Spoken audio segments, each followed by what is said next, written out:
কখনো এই 3P একসঙ্গে হয় না। কখনো কি হয় না? এই 3P একসঙ্গে হয় না। এখন তুমি বলতে পারো ভাইয়া এই 3Pটা কি? চলো একটু 3Pটা আলোচনা করি। 3P হচ্ছে, প্রথম কথা হচ্ছে প্রেম, দ্বিতীয়টা হচ্ছে পড়া, আর তৃতীয়টা হচ্ছে পলিটিক্স। 3P যদি মাথায় রাখবা, কারণ হচ্ছে তুমি প্রেম করতে গেলা তোমার পড়া হবে না, পড়তে গেলে পলিটিক্স হবে না, পলিটিক্স করতে গেলে প্রেম কিংবা পড়া কোনোটাই হবে না।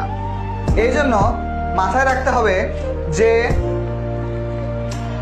এই তিনটাকে একসঙ্গে মিলিয়ে কখনোই ঘর বাঁধা যাবে না।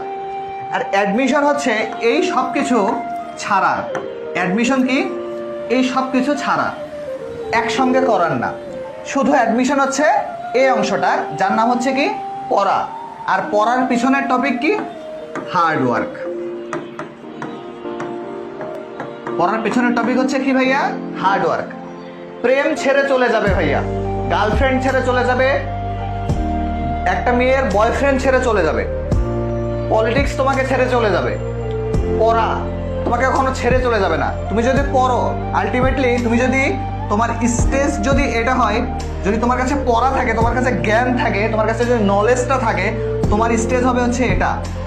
তুমি পলিটিক্সে ভালো করতে পারবা কি না এটা তুমি জানো না, তুমি প্রেম করে সফলতা পাবা কি পাবা না এটা জানো না, কারণ বিচ্ছেদের সংখ্যা বেশি।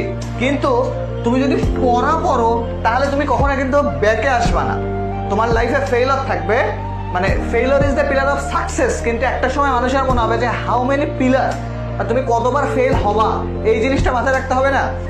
পড়ার ক্ষেত্রে না পিলার মাথায় রাখে না, তোমার কাছে যদি পড়া থাকে তাহলে তুমি পিলার যতই আসুক, যতই সাকসেস না হও, তুমি একটা সময় যে তোমার লক্ষ্য, তোমার গোল, তুমি যেটা চাও সেটা তুমি অ্যাচিভ করতে পারবা। এই জন্য বলবো এই 3P একসঙ্গে করে মাথা ঘামাবা না, ছেড়ে দাও, এইটা ছেড়ে দাও, এইটা ছেড়ে দাও, শুধু মাঝখানের পিঠে রাখো, পড়া রাখো। আগামী 3 মাস পড়া রাখো, 3 মাস পরে যা খুশি কইরো, প্রেমও কইরো, পলিটিক্সও কইরো, পড়লে পড়ো, না পড়লে না পড়ো, কিন্তু অ্যাডমিশনের চান্সটা আগে পাও। কথা কি ক্লিয়ার?